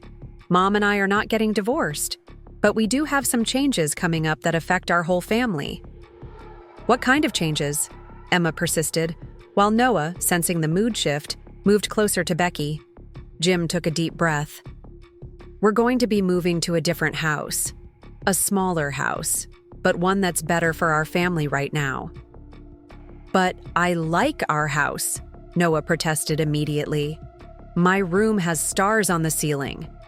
"We can put stars on the ceiling in your new room too," Becky promised, stroking his hair. Emma's reaction was more measured, her 7-year-old mind processing implications. "What about my school? Will I have to change schools?" Jim and Becky exchanged quick glances. "Yes," Jim admitted. "You'll be going to a different school next year. But we'll make sure it's a good one, with nice teachers and new friends to meet." Emma's lower lip trembled. "But what about my friends here? What about Ms. Peterson? She said I could be in the advanced reading group next year." "You'll still be in an advanced reading group," I interjected gently. "You're an excellent reader no matter which school you attend." She looked at me, considering this. "Will the new house be closer to Gamma's apartment?" The question caught all 3 adults by surprise. Jim recovered first. "Actually, yes. We're looking at neighborhoods much closer to where Gamma lives." Emma's expression brightened considerably. "So I could visit more? Maybe even walk there? Myself when I'm bigger?" "Definitely more visits," Jim confirmed, relief evident in his voice at finding a positive aspect his daughter could embrace. "Gamma is going to be spending a lot more time with you both, right, Mom?" "Absolutely," I affirmed. "I've missed you terribly." "Can Gamma help me decorate my new room?" Emma asked, plans already forming. "She knows how to make quilts. She could make one for my bed with butterflies on it." "I would love to do that," I said, heart swelling at her easy inclusion of me in her future plans. The conversation continued, addressing the children's questions and concerns with age-appropriate honesty. Yes, some toys and belongings might need to be donated since the new house would have less space. No, their beloved dog Bruno wouldn't be affected at all. Yards are fun no matter their size. Yes, they could help choose paint colors for their new rooms. Throughout the discussion, I observed Becky closely. Despite her initial resistance to downsizing, she handled the children's questions with surprising grace and positivity. Perhaps her own childhood had provided experiences with adaptation, or perhaps crisis had awakened strengths previously overshadowed by social ambition. When the formal family meeting concluded, Jim suggested the children show me their latest art projects from school. As we headed upstairs to their rooms, I caught a glimpse of Jim and Becky in intense but quiet conversation, heads bent together over the real estate brochures. Whatever their marital challenges ahead, they were, at least for now, presenting a united front for their children's sake. Emma's room was a picture-perfect children's space, lavender walls, white furniture, and a canopy bed that probably cost more than my first car. She proudly showed me her collection of drawings and crafts, each one carefully preserved in a portfolio Becky had set up. "Mom says we can't take all my furniture to the new house," she confided, sitting beside me on her bed. "But I get to pick my very favorite pieces." "That sounds like a good plan," I agreed. "Sometimes having fewer things makes it easier to appreciate what you have."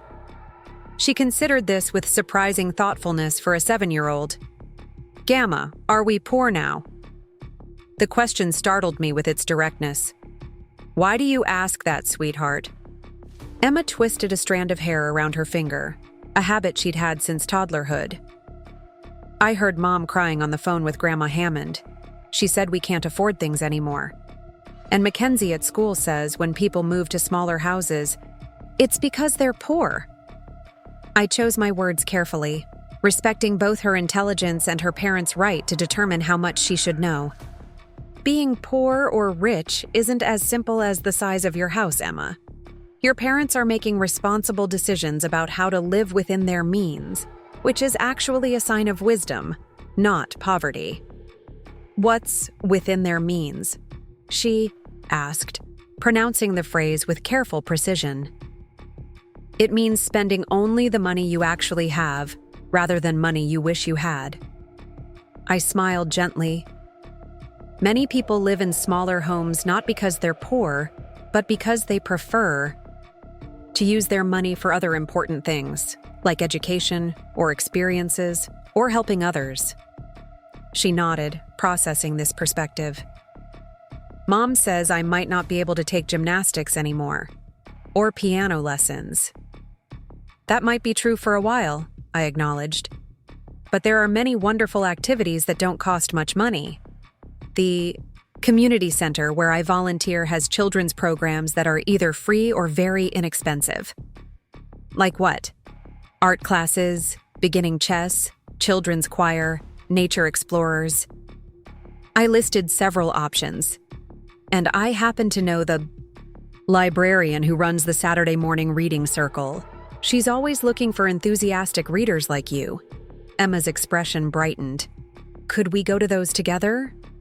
I would love that, I said, warmth spreading through my chest at this simple but profound reconnection. We could make it our special time. Noah burst into the room then, clutching a toy dinosaur. Gamma, come see my fossil collection. Dad helped me organize it by historical periods. The remainder of the morning passed in a blur of children's enthusiasms. Noah's fossils, mostly plastic replicas but a few genuine specimens. Emma's book collection, a complex Lego structure they'd built together. Their resilience gave me hope for the transitions ahead. When I finally headed downstairs, I found Jim alone in the kitchen, staring out the window toward the manicured backyard. The children are remarkable, I said, joining him. They're processing this well. They don't know the half of it, he replied quietly. Becky's with a real estate agent right now, getting a formal assessment of the house's value. David thinks we should list it immediately, even at a potential loss. That seems wise. Where's Becky thinking of moving? Jim turned from the window. There's a townhouse development near Westridge Elementary. Not fancy, but solid construction. Good schools. We could afford it if we both keep working and significantly reduce other expenses.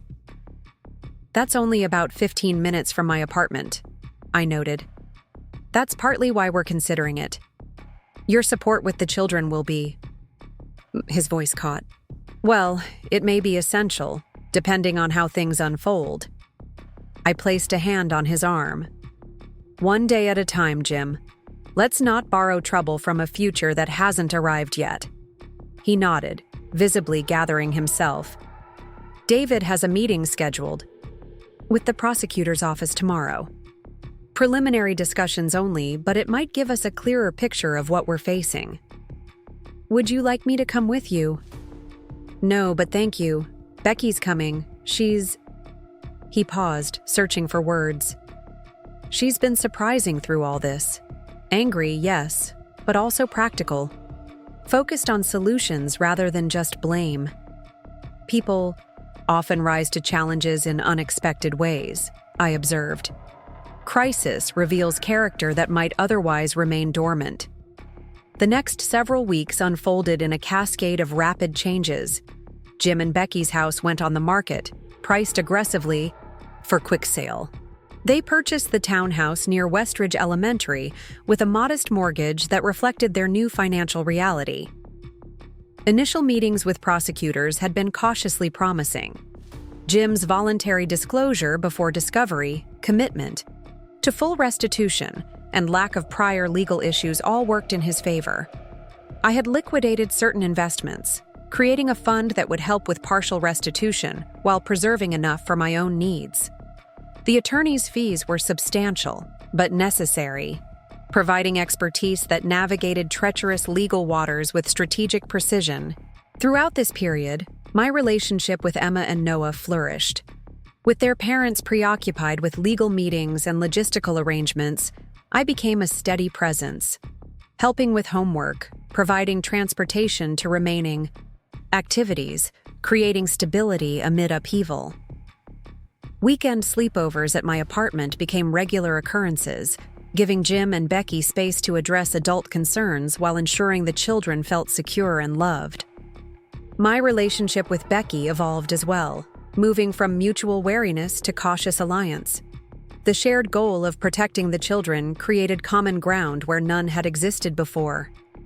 She began to consult me on practical matters: school, enrollment forms, pediatrician recommendations near the new neighborhood, budget-friendly meal planning. These conversations, initially stilted and purely functional, gradually acquired moments of genuine connection. "I never learned any of this," she admitted one evening as we sorted through kitchen items, deciding what would move to the smaller townhouse kitchen. "My mother had a housekeeper who managed all the practical aspects of our home. I went from that environment to college, then an apartment where I ate takeout most nights, then marriage. No one ever taught me how to actually manage a household. On a budget." "It's never too late to learn," I assured her, "and you're picking it up quickly." She set aside an expensive juicer, adding it to the sell pile. "My parents are furious about all this. They see it as a reflection on them somehow. Their daughter living in a townhouse, shopping at discount stores. My father hasn't spoken to Jim since we told them about the legal issues. I'm sorry. That adds another layer of difficulty to an already challenging situation." Becky shrugged, but I could see the hurt beneath her composed expression. Maybe it's for the best. Their expectations were always suffocating. Nothing was ever quite good enough. This glimpse into Becky's background helped explain some of her previous behavior. The relentless pursuit of status symbols, the competitive approach to parenting, the careful curation of appearances, all stemmed from deeply ingrained values and insecurities.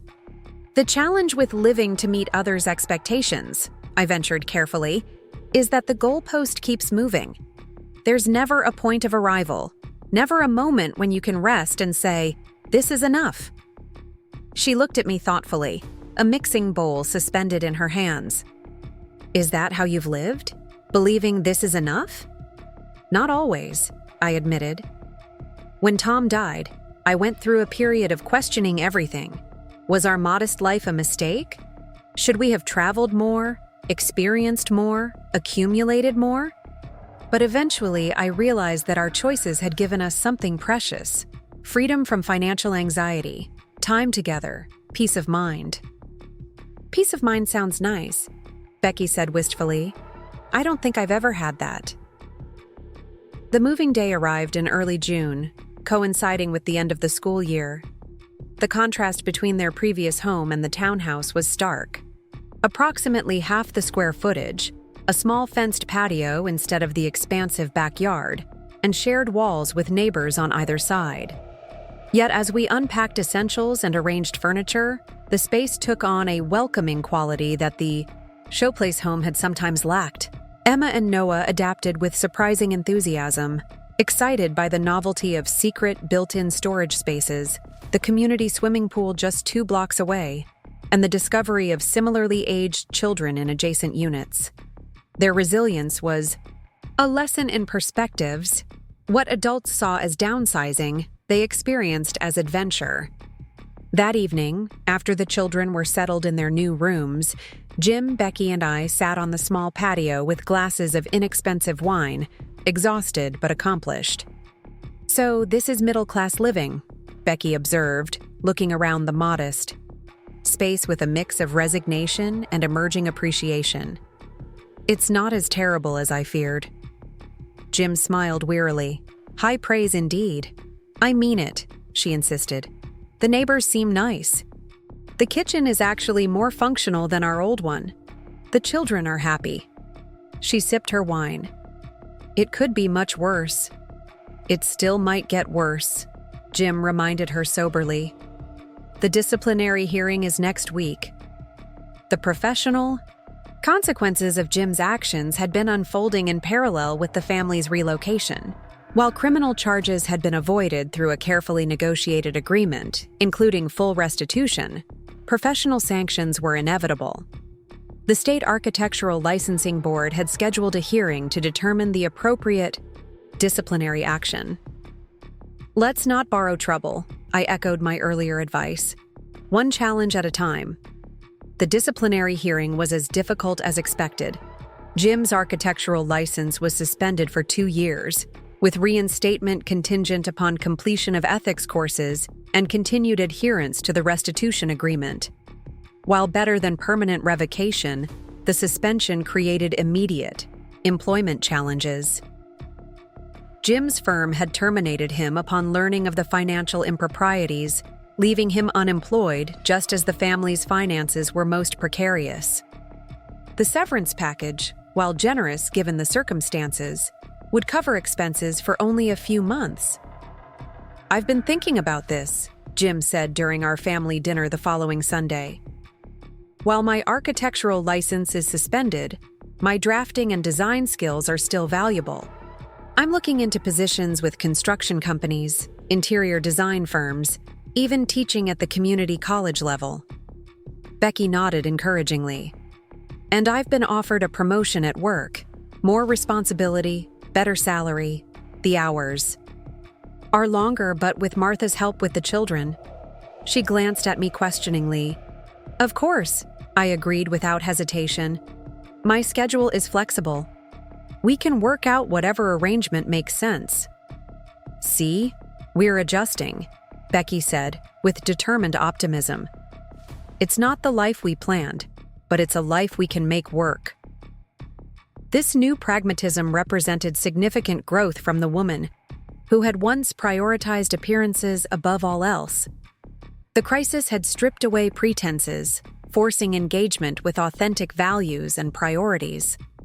Whether this growth would sustain beyond the immediate pressure remained to be seen, but the potential was undeniable. By mid-July, new routines had established themselves. Becky left early for work, dropping Noah at a less expensive but cheerful preschool program.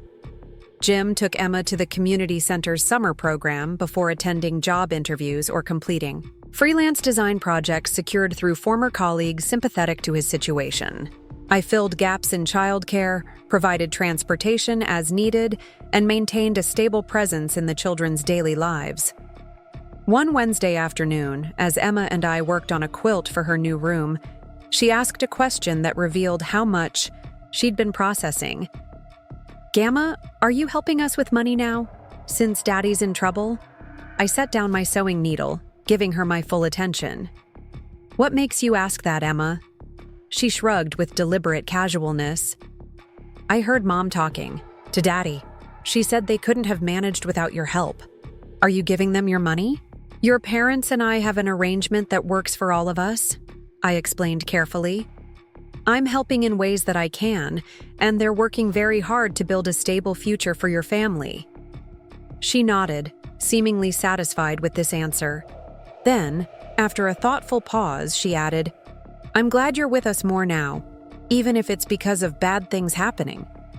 "Sometimes good changes come from difficult circumstances," I agreed, stroking her hair. "And getting to spend more time with you and Noah is definitely a good change for me." That evening, after returning the children to the townhouse, I found Jim sitting alone on the patio, a laptop open before him. "The children are helping Becky with dinner," I explained, gesturing toward the kitchen where animated chatter and occasional laughter could be heard. They insisted on making the salad themselves. "Did you know Emma can now identify 6 different types of lettuce?" Jim smiled. "Apparently, your farmer's market visits have been educational." "She's a sponge for information," I agreed, settling into a patio chair. "Her resilience through all this has been remarkable. Children are adaptable, more than we give them credit for." He closed his laptop with a decisive click. "I have some news. I've been offered a position with Westridge Development Group. Not as an architect, obviously, but as a design consultant for their residential projects." "Jim, that's wonderful!" It's a significant pay cut from what I was making before, he qualified. But it's steady work with good people. The owner knows about my situation and is willing to give me a chance. He said my expertise is valuable, licensed or not. When do you start? Next Monday. He looked toward the kitchen where his family moved about in domestic harmony. It's strange, Mom. 6 months ago, I would have considered this position beneath me. Now, I'm genuinely grateful for the opportunity. Perspective shifts can be profound, I observed. Sometimes we don't recognize what truly matters until everything else is stripped away. He nodded slowly. I've been thinking a lot about Dad lately. About the choices you both made. The modest house, the practical cars, the careful saving. I used to think you were just, I don't know, unambitious? Risk-averse? But now I see the wisdom in it. The freedom that comes from living within your means. Your father would be proud of these realizations, I said gently, and of the steps you're taking to rebuild. Would he, though? Jim's voice carried a boyish vulnerability that tugged at my heart. After the mess I made, the trust I violated, Tom understood human fallibility better than most, I assured him. What would have mattered to him isn't the mistake itself, but your response to it, taking responsibility, making amends, protecting your family through the consequences. Jim's eyes glistened in the early evening light. I wish he could see the kids. They're so much like him sometimes. Noah has his laugh, and Emma has his way of looking at a problem from multiple angles before deciding. He lives on in them, I agreed, and in the values we pass down through our examples. The conversation shifted to practical matters, the upcoming school registration, budget adjustments needed for Jim's new salary, plans for Emma's birthday in August. Throughout, I noted subtle but significant changes in Jim's approach. Gone was the magical thinking that had characterized his financial decisions for years. In its place was a grounded realism, an acceptance of limitations coupled with creative problem-solving within those constraints. As summer progressed into fall, the new normal solidified. Emma started second grade at Westridge Elementary, quickly making friends and connecting with teachers. Noah thrived in his preschool program, his natural exuberance finding appropriate channels. Jim's work with the development group proved satisfying, utilizing his design skills while teaching him new aspects of the construction business. Becky's promotion required longer hours but provided much-needed financial stability. My own role evolved as well. What began as emergency support during crisis transformed into an integrated family participation that benefited everyone. I picked up the children from school 3 days a week, oversaw homework, and prepared early dinners before Becky returned from work. Weekend sleepovers at my apartment became cherished traditions rather than necessity-driven arrangements.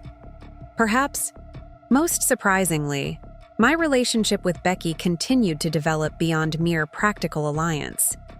As her parents maintained their emotional distance, disapproving of the family's reduced circumstances, I became an unexpected source of maternal guidance and support.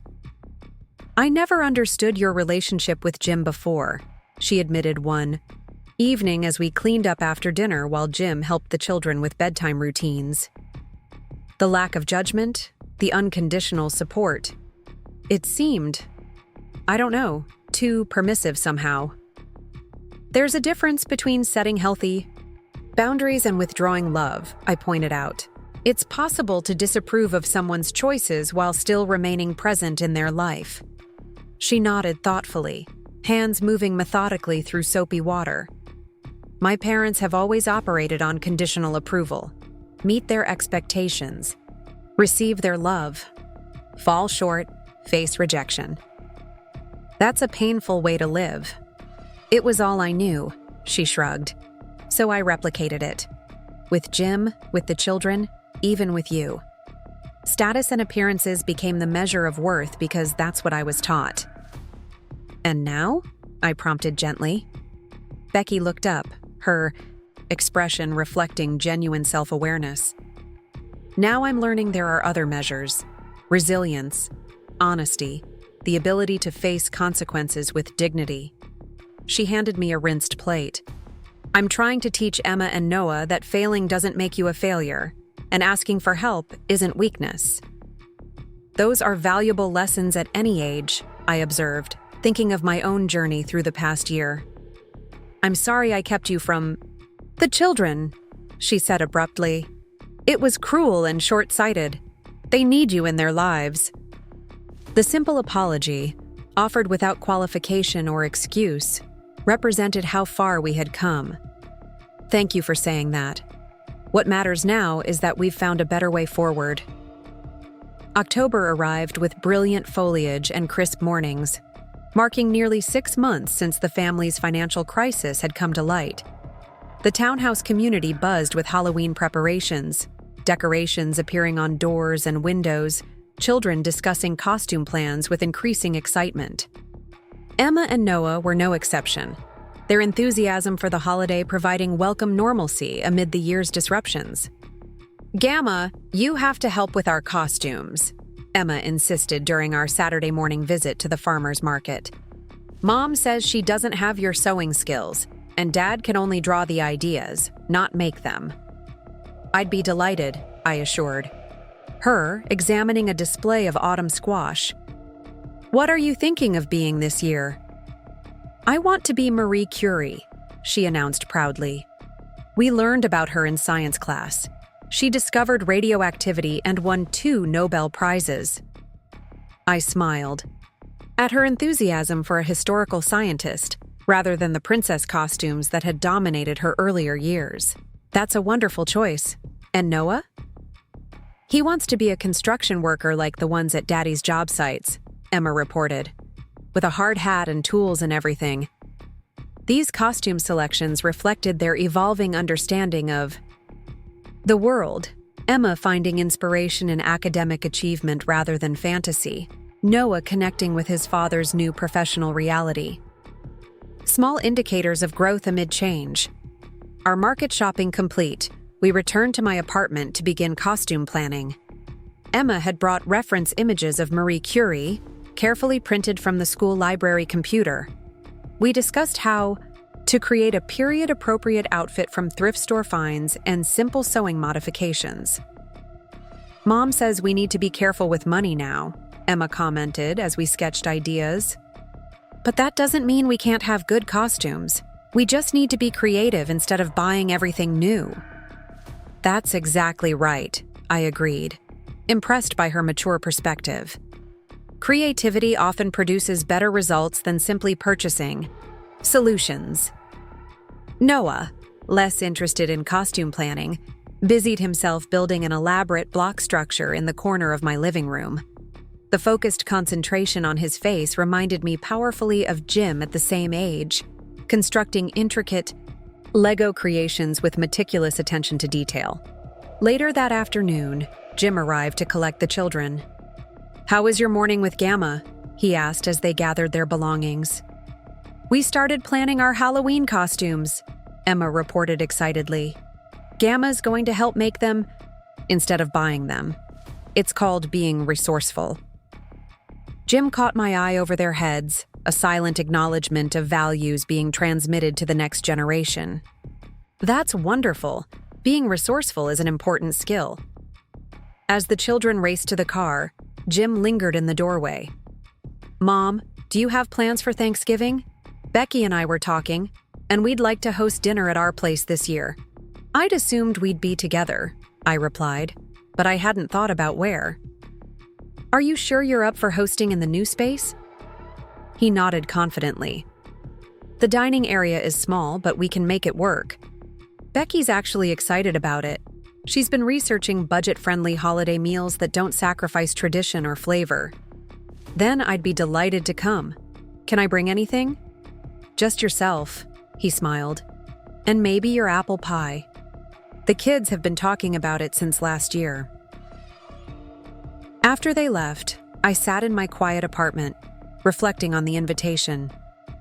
Hosting Thanksgiving represented more than a simple holiday meal. It signified Jim and Becky's growing comfort with their new circumstances, their willingness to welcome others into a home that no longer showcased affluence, but instead reflected authentic values. The following week brought an unexpected development.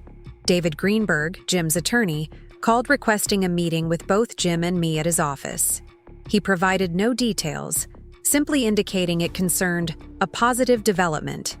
In Jim's situation, we met on a Tuesday afternoon, Jim arriving directly from his workplace, still wearing the business casual attire and work boots that characterized his new professional environment.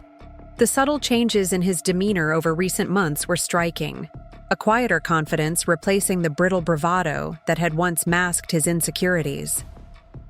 David welcomed us into his office, where a third person waited.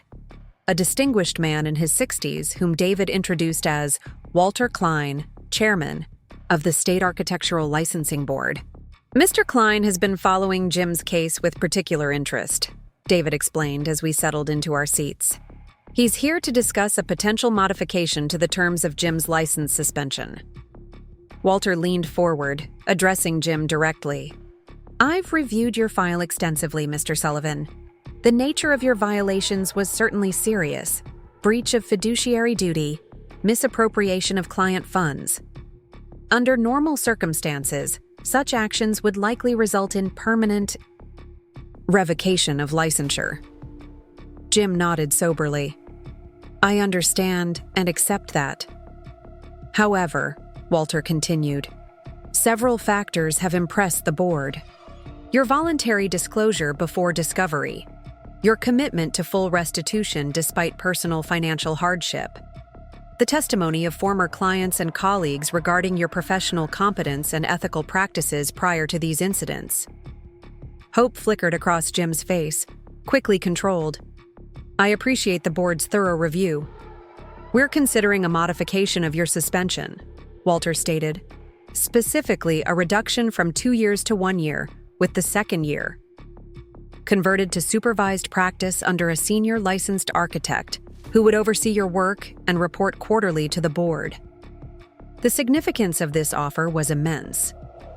Rather than remaining sidelined for 2 full years, Jim could potentially return to architectural practice in just 6 more months, albeit under supervision. This would dramatically accelerate his professional and financial recovery. What prompted this reconsideration? Jim asked carefully. Walter glanced at David before answering. Frankly, it's unusual to see someone in your position accept full responsibility without excuses or attempts to minimize. It's even more unusual to see someone voluntarily commit to complete restitution at significant personal sacrifice. He paused. The board's primary purpose is to protect the public, but we also believe in rehabilitation when genuinely merited. Jim sat straighter, emotion evident beneath his professional composure. I'm grateful for the board's reconsideration. If given this opportunity, I assure you I would honor both the letter and spirit of any conditions placed on my practice. After discussing specific requirements and timelines, Walter departed, leaving Jim, David, and me to process this unexpected development. This is significant, David emphasized. Early reinstatement, even with supervision, opens professional doors much sooner than anticipated. Several of your former colleagues have already indicated willingness to serve as supervising architects. Jim appeared overwhelmed, the possibility of professional redemption suddenly tangible after months of accepting his extended exile from his chosen field. I don't know what to say, he admitted. This changes our family's timeline dramatically, the financial implications alone. One step at a time, I advised gently. This is wonderful news, but still requires navigation through specific conditions and supervision requirements. David nodded agreement. Martha's right. This is a promising development, but requires careful handling. The board will be watching closely for complete adherence to all stipulations. As we left David's office, Jim turned to me in the parking lot. I have you to thank for this, he said quietly. Me? I've had no contact with the licensing board. Not directly, he acknowledged. But without your support, both financial and moral, I wouldn't have been able to commit to full restitution. I might have faced criminal charges instead of just professional discipline. I certainly wouldn't have had the stability to demonstrate the rehabilitation Walter mentioned. His words touched me deeply. Throughout this ordeal, I'd never sought acknowledgement or gratitude, simply offering what support I could from a place of unconditional love. Hearing Jim recognize the impact of that support, not with entitlement but with genuine appreciation, represented healing beyond professional or financial recovery. That evening, we shared the news with Becky and the children over a simple dinner at their townhouse. Becky's reaction combined cautious optimism with practical questions about timing and financial implications. The children, picking up on their parents' positive energy without fully understanding the specifics, contributed to the celebratory atmosphere with their own recent accomplishments. Emma's perfect spelling test, Noah's newly mastered bike, riding without training wheels. After the children were in bed, the three adults sat in the small living room, talking more candidly about what this development might mean for their future. If everything proceeds as outlined, Jim explained, I could return to limited architectural practice by April. The supervision requirement would continue for a year, but I could potentially rejoin a firm, possibly even at a reduced capacity with my current employer. That would significantly accelerate our financial recovery, Becky noted. We might be able to start rebuilding savings sooner than expected. One step at a time, Jim cautioned, echoing my earlier advice. There are still hurdles to clear, conditions to meet. But it's hope, Becky insisted, concrete hope with a timeline attached. As they discussed practical implications, I observed the easy partnership that had developed between them through adversity. Gone was the performance of perfection that had characterized their earlier relationship, replaced by authentic communication and shared problem-solving. Whether this transformation would have occurred without crisis was impossible to know, but its value was undeniable. Thanksgiving arrived with unseasonably mild weather, allowing the children to play outdoors while final dinner preparations unfolded in the townhouse's modest kitchen. I arrived early to help, finding Becky surprisingly relaxed despite hosting responsibilities. I've simplified everything, she explained, showing me her organized preparation schedule. No more 20-ingredient stuffing or complicated dessert presentations. Just good food that means something to our family. The dining area had been creatively arranged to accommodate 6 people: Jim, Becky, the children, myself, and Ruth, whom they had kindly included after learning she had no family gathering to attend. A folding table had been added perpendicular to their regular dining table, covered with matching cloths to create a unified setting. Simple centerpieces made by the children decorated the arrangement: pine cones, autumn leaves, and handwritten cards listing things each family member felt thankful for. As we worked together in the kitchen, Becky shared news I hadn't expected. I spoke with my parents yesterday, she said, while expertly preparing a simplified version of her mother's cranberry relish. First real conversation we've had in months. How did that go? I asked carefully, aware of their strained relationship since the family's financial implosion. Better than expected. They're still uncomfortable with our situation, but my mother actually asked about Thanksgiving traditions. For the children, it's a small opening, but it's something. Would you have wanted them here today? She considered this thoughtfully. Not yet. We're still finding our footing in this new reality. Their presence would add pressure I'm not ready to manage. She smiled slightly. But maybe by Christmas, for a brief visit. The children miss them despite everything. Relationships often heal in stages, I observed. Small steps eventually cover significant distance. The meal itself was lovely, simpler than previous years' elaborate productions, but infused with genuine warmth and meaningful conversation. Jim carved the modestly sized turkey with the same ceremony he had once applied to larger, more expensive birds. The children proudly served dishes they had helped prepare. Ruth contributed delightful stories from her youth, enchanting Emma and Noah with tales of Thanksgivings during the 1960s.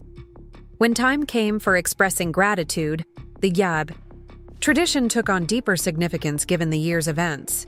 Noah thanked his parents for his new bike, Emma for her science club at school. Jim expressed gratitude for second chances and the wisdom to recognize their value. Becky, who once might have offered something superficial about designer purchases or professional accomplishments, simply said, "I'm grateful for this table of people who love each other through good times and bad."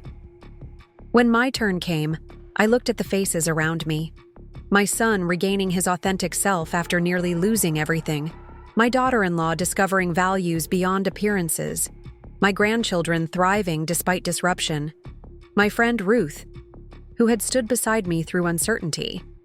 "I'm grateful for resilience," I said finally. "The human capacity to bend without breaking, to find new growth after pruning, to discover what truly matters when the superfluous falls away." As winter approached, bringing holiday preparations and end-of-year reflections, I found myself contemplating the journey our family had traveled. The painful revelation of Jim's financial deceptions had initiated a cascade of challenges and changes that none of us would have voluntarily chosen. Yet the outcomes, stronger family bonds, authentic values, children learning resilience through example, represented growth that might not have occurred otherwise. My life had transformed as well. Once relegated to occasional visits carefully orchestrated by Becky, I now held an integral role in my grandchildren's daily lives. My relationship with Jim had evolved from his periodic solicitations for financial support to genuine partnership in family matters. Most surprisingly, Becky and I had developed mutual respect and even friendship, where once there had been only thinly veiled antagonism. None of this excused or erased the serious missteps that precipitated our family crisis. Jim's actions had caused real harm that continued to require restitution and rebuilding of trust.